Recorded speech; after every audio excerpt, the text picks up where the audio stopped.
Hey, Gutfoxx here. So the co-op mode was broken down by SDS today, or whenever you're watching this video in the past. Okay, so currently, I just want to let you guys know there you can play with friends. Not in the technical test, they said there's some issues, but you can't play against them right now. There's currently random matchmaking. Down the road, they're going to bring more features to it. They just kind of want to launch it like this right away. There's also FYI if you're going Diamond Dynasty. So there's like two different like play of friends, right? You can use regular rosters and just play whatever. It's probably like Dodgers versus Red Sox, but they ended up using 3v3 here.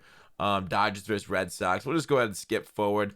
We'll talk about the different roles and whatnot that they go into. But in Diamond Dynasty, we'll talk about Diamond Dynasty. There's two different ways, right? Regular rosters and Diamond Dynasty. We'll go into Diamond Dynasty later. They're just doing regular rosters right now. So there's going to be three different people, right? On 3v3. Obviously, on 2v2. We'll also get into that. The 3v3, there's somebody taking the pitcher catcher, somebody on the infield, and then somebody else controlling the outfield. And every inning that rotates between players. So one inning you'll be pitching, one inning you'll be infield, one inning you'll be outfield. I think it goes actually pitcher, outfield, infield in that order.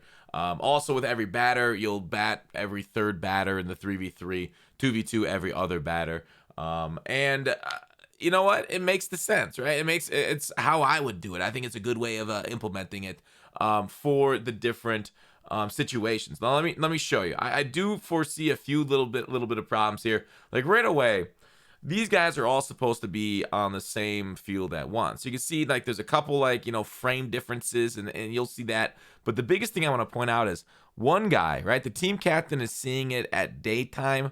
His friends, though, are nighttime, okay? So we've seen this in previous years. And this thing is kind of like it's a minor difference. The thing is like sometimes the ball's easier to see at night than daytime and certain stadiums, certain lights that are on. So like that's a little bit of a competitive advantage if you can get nighttime and you can get them into the daytime where there's like a bad batter's eye. So it blends in with like the atmosphere in the background.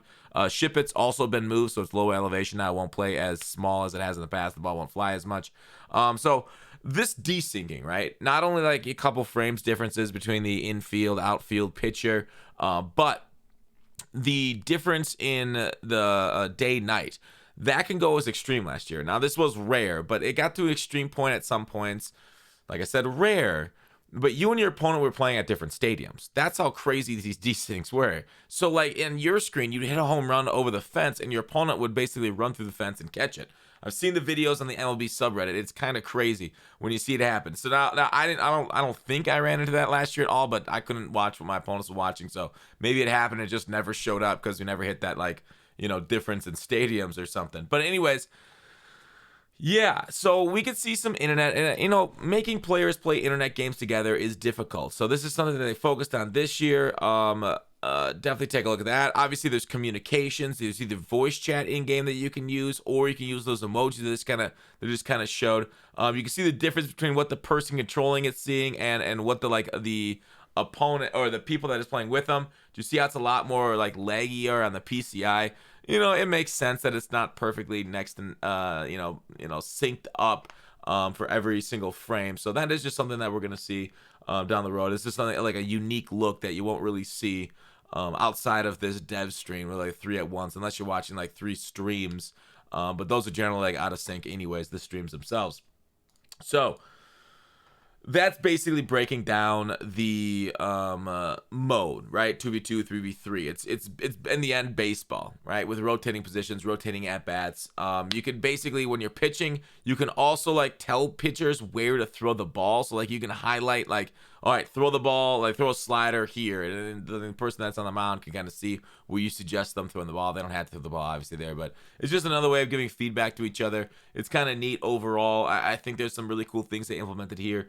We'll see how fun it is. Now, regs, and basically they just put this in the game for fun. Let's shift over a little bit to Diamond Dynasties. Now, a lot of people want to play Diamond Dynasty, and the whole reason to play Diamond Dynasty is for rewards, okay? So they want to see, here they're going to go with the pitch just behind my head.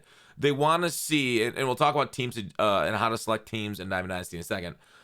ways of grinding, like, because Diamond Dynasty is all about the grind. All these Ultimate Team modes are all about the grind, building your rosters up. So they're putting it into the game. I don't think it's going to get a ton of attention after everybody like tries it out a couple times because of the lack of rewards. Because like when you're playing Ultimate Team game mode, it's like an MMO. You want to grind, you want to get those rewards, you want to go 12-0, you want to kind of do that. So it takes a lot of the motivation of playing squads out there, other than people that are just playing for fun, which there are a ton of people that just play for fun. So I'm not saying everybody, but I'm saying a large majority of people kind of lose a little bit of interest because of the lack of rewards for that. So I think they should implement something. I think they should do something maybe like, just like maybe, I don't want to do coins per game necessarily, because then you're going to get a lot of bots, and bots is what ruined a lot of the online MUT squads. A lot of people quit playing. Like, squads was huge for a little bit because of the rewards you got, but then of course, bot sites, I'm not gonna say where or which sites, they got a hold of it and they just bought it. So like basically 3/4 of your games were against bots, and then EA just completely like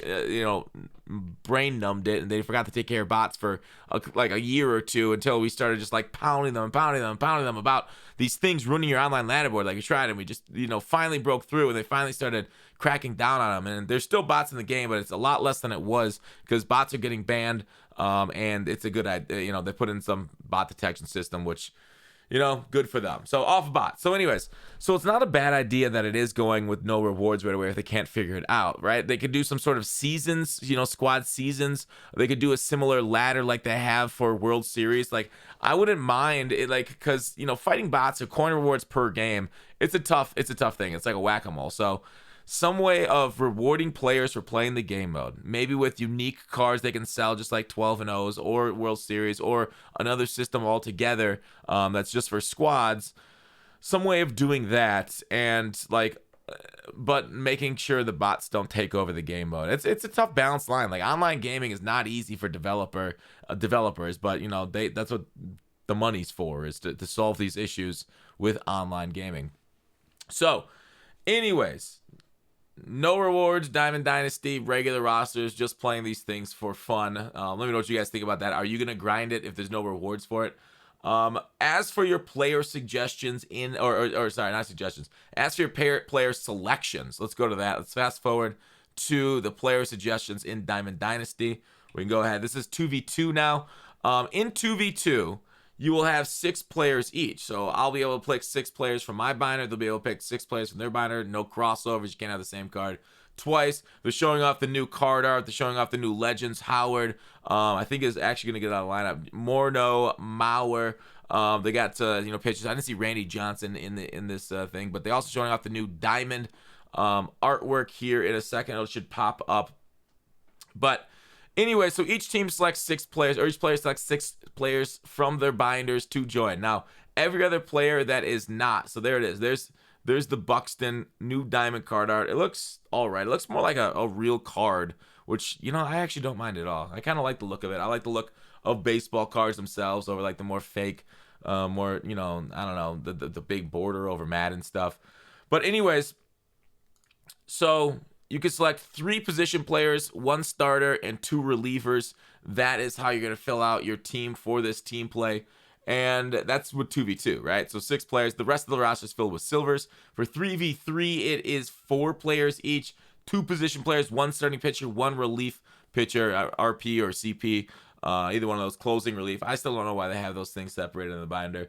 So that's kind of like different. So it's like weird that you're forced to fill out the rest of your lineup with silver live series cards after your binder. I really wish they made it a little higher, because if you go 3 and 3, then the bottom of your order, you got at least, like, if they implement the DH or not. They didn't talk about that. There's 3 silver hitters or 2 silvers and a pitcher hitting.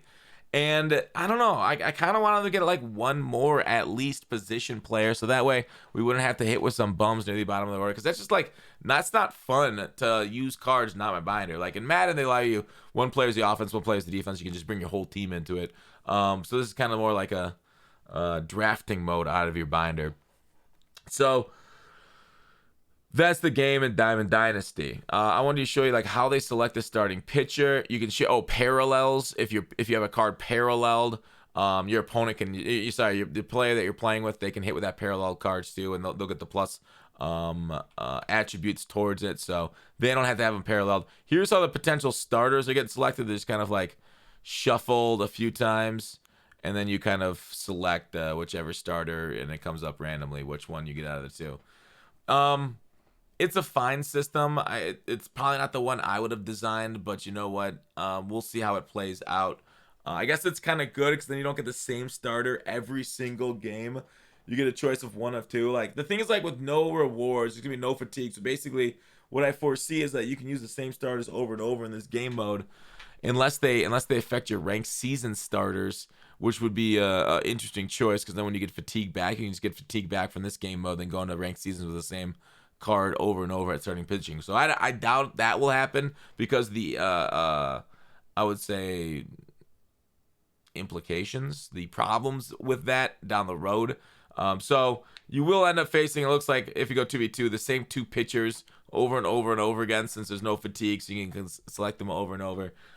So that, won't solve the Jacob deGrom meta that we all faced for a good portion of the year last year, after how easy TA was at 3 was. Man, I'm starting to lose my brain. It's late at night, sorry.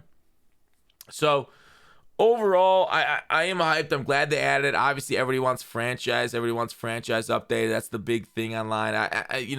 During this showcase, almost every single, earlier on was more than later on, but like, everybody was asking about franchise. It'll be interesting to see them fix franchise. I wouldn't be surprised on the road if they just ban the word franchise from their stream, and start dipping people out, like Madden oftentimes does with their moderators in their stream when they get spammed. But I don't know. I would rather have them, actually address what franchise mode improvements that they're looking to do.